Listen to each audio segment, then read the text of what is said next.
सास का घूंघट पार्ट 5। अब तक हमने देखा कि पंचायत के फैसले के अनुसार घर की सारी औरतें खंडहर में रह रही है। अब देविका के सामने सबसे बड़ी चुनौती ये है कि घर की औरतों को आत्मनिर्भर कैसे बनाया जाए। देविका ये सब सोच ही रही थी कि तभी उसकी नज़र मिट्टी के बर्तनों पर गई। अरे, ये इतने सुंदर सुंदर मिट्टी के बर्तन किसने बनाए हैं? ये बर्तन तो माँ जी और चाची जी ने बनाए हैं। अरे वाह, इतने सुंदर बर्तन तो मैंने आज तक नहीं देखे। माँ जी, चाची जी, आपने ये कहाँ से सीखा? अरे बहू, ये तो हम बचपन से बनाते आ रहे हैं। ये स्टील, पीतल और कांच के बर्तन तो अब चले हैं। पहले तो मिट्टी के बर्तन में ही लोग खाना खाते थे। ठीक है, तो हम दोबारा से मिट्टी के बर्तनों में लोगों को खाना खाना सिखाएंगे। वीना दीदी और सुजाता भाभी, आप दोनों बताओ, आप दोनों को क्या क्या आता है? मुझे तो खाना अच्छा बनाना आता है। बस खाना बनाने के अलावा मैंने कभी कुछ किया ही नहीं। और वीना दीदी, आप बताओ, आपको क्या क्या आता है? पता नहीं, मैंने बचपन से यही सुना है कि लड़कियों को ये नहीं करना चाहिए, लड़कियों को वो नहीं करना चाहिए, इसलिए मैंने कभी कुछ किया ही नहीं। देविका, वीना को सिलाई, कढ़ाई और बुनाई बहुत अच्छी आती है। हाँ, आती तो है लेकिन बहुत अच्छी नहीं। बहुत अच्छी भी आ जाएगी।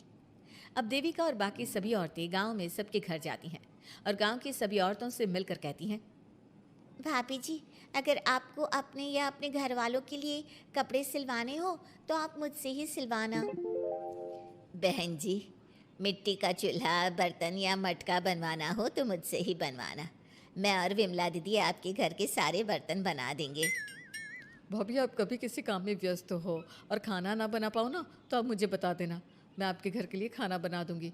वो क्या है ना, आप तो सारा दिन खेतों में काम करती हो और कभी कभी खाना भी नहीं बना पाती होंगी, इसलिए। इस तरह घर की औरतें जी जान से अपने अपने कामों में लग जाती है। धीरे धीरे उनका काम बढ़ जाता है और वो अपने खंडहर को ठीक करने में लग जाती हैं। वहीं दूसरी ओर घर के सारे आदमी घर का काम संभाल नहीं पा रहे थे। अरे भाई कल्याण, चाय तो पिला दे, जमाना हो गया अच्छी चाय पिए हुए। आप भी ना घर के दामाद से क्या क्या काम करवाते हैं। अभी लाता हूँ चाय। कल्याण, तुम दामाद नहीं बेटे हो, इसलिए इस घर के सुख दुख, घर के काम और बाहर के कामों में तुम्हारा सहयोग तो होना ही चाहिए ना। इतने में कल्याण चाय बनाकर ले आता है। जैसे ही सचिन चाय पीता है तो उसके मुंह से चाय निकल जाती है। जीजा जी, ये क्या बनाया है, इतनी कड़वी चाय? इससे अच्छा तो करेले का जूस होता है। देख सचिन भाई, मैं तो ऐसी ही चाय बनाता हूँ, पीनी है तो पी, नहीं पीनी है तो अपने आप बना ले। मैं खाना बनाने जा रहा हूँ और अकेला नहीं बना सकता, आप में से कोई मेरी मदद करो। सचिन मेरी चाय की बुराई कर रहे थे ना, तुम जाओ अब खाना बनाओ। सचिन और मोहन दोनों खाना बनाने में लग जाते हैं। मोहन भिंडी काटकर कढ़ाई में छोड़ देता है और उसमें पानी डाल देता है। आपने भिंडी में पानी क्यों डाला? शायद पानी नहीं डलता, पता नहीं, लेकिन माँ ने कभी भिंडी में पानी नहीं डाला था। लेकिन बिना पानी के भिंडी बनेगी कैसे, मतलब गलेगी कैसे? बिना पानी के बनाएंगे तो चिपक नहीं जाएगी कढ़ाई से? पता नहीं, चलो देखते हैं कैसे बनती है भिंडी। भैया, कितने दिन हो गए ना अच्छा खाना खाए हुए। खाना तो सुजाता बनाती है, इतना मज़ेदार खाना कोई और बना ही नहीं पाता। सचिन और मोहन खाना तैयार करके ले आए। सभी आदमी खाना खाने लगे। खाना बना तो बहुत बुरा था, लेकिन किसी ने बिना कुछ कहे खाना खा लिया।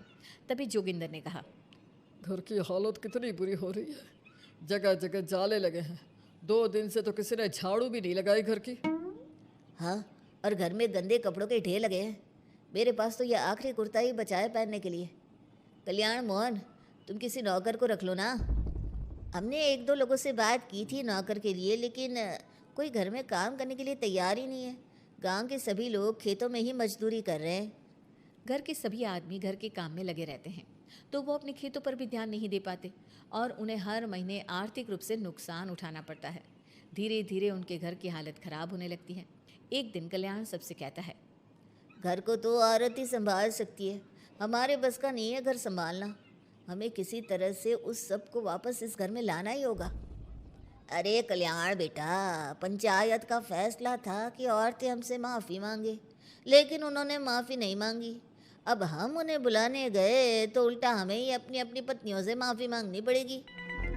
हमें कोई ऐसा रास्ता निकालना होगा कि वो मजबूर हो जाए हमारे पास आने के लिए।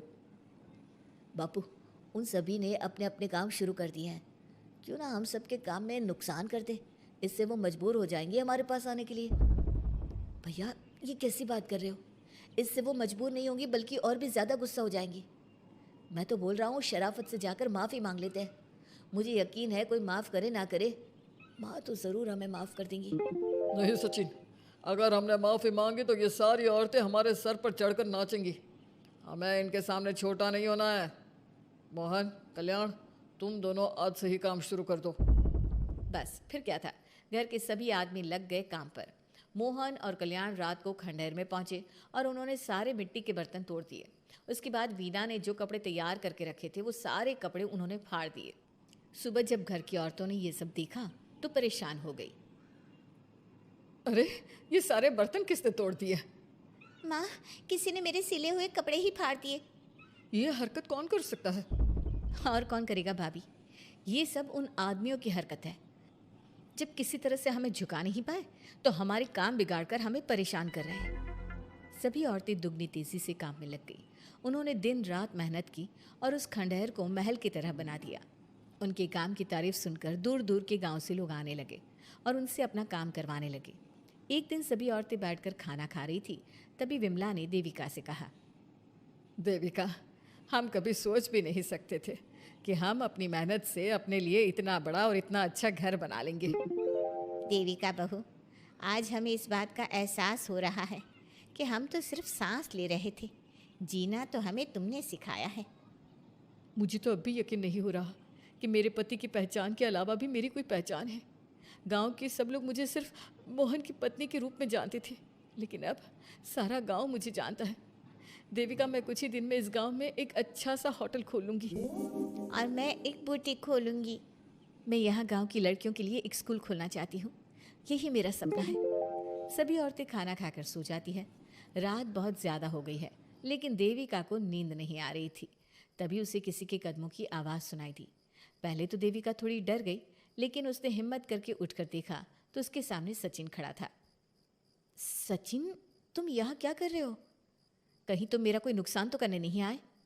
मेरे पास तो किताबों के अलावा कुछ नहीं है, फाड़ना चाहो तो फाड़ सकते हो। देविका, मैं तुम्हारा कोई नुकसान करने नहीं आया हूँ, बस तुमसे माफ़ी मांगने आया हूँ। क्या? रात के अंधेरे में चोरों की तरह तुम मुझसे माफ़ी मांगने आए हो? प्लीज़ देविका, माँ और चाची को समझाओ कि वो बापू और चाचा जी से माफ़ी मांग ले और तुम सबको लेकर घर आ जाए। सचिन, तुम भी तो अपने बापू और चाचा को अपने साथ ला सकते थे ना, और माँ और चाची से माफ़ी मंगवा सकते थे ना। प्लीज़ देविका, मुझे माफ़ कर दो और घर चलो। कैसे माफ़ कर दूँ सचिन? तुमने मुझे मरने के लिए छोड़ दिया। अगर माँ और चाची हिम्मत करके मुझे अस्पताल ना ले जाती तो आज मैं और मेरा बच्चा जिंदा ना होते। ना तुम मुझे अस्पताल में देखने आए और ना ही अस्पताल से आने के बाद मेरा हाल चाल पूछा। मुझे तो छोड़ो, तुमने अपने बच्चे का चेहरा तक नहीं देखा और तुम मुझसे उम्मीद कर रहे हो कि मैं तुम्हें माफ़ कर दूँ? कभी नहीं सचिन। देखो देविका, हम सबको बहुत नुकसान हो रहा है। घर के काम की वजह से हम बाहर के काम पर ध्यान नहीं दे पा रहे। घर और जिंदगी दोनों अस्त व्यस्त है। वो इसलिए कि तुम सब आदमी संगठित नहीं हो, अपना दिमाग और ऊर्जा हमें परेशान करने में लगा रहे हो। और हम औरतें संगठित हैं, हम अपना दिमाग और ऊर्जा अपनी प्रगति में लगा रहे हैं। इसलिए हमने खंडहर को भी महल की तरह कर दिया और तुम्हारी हवेली खंडहर की तरह लगती है। सचिन देविका से बार बार माफ़ी मांग रहा है।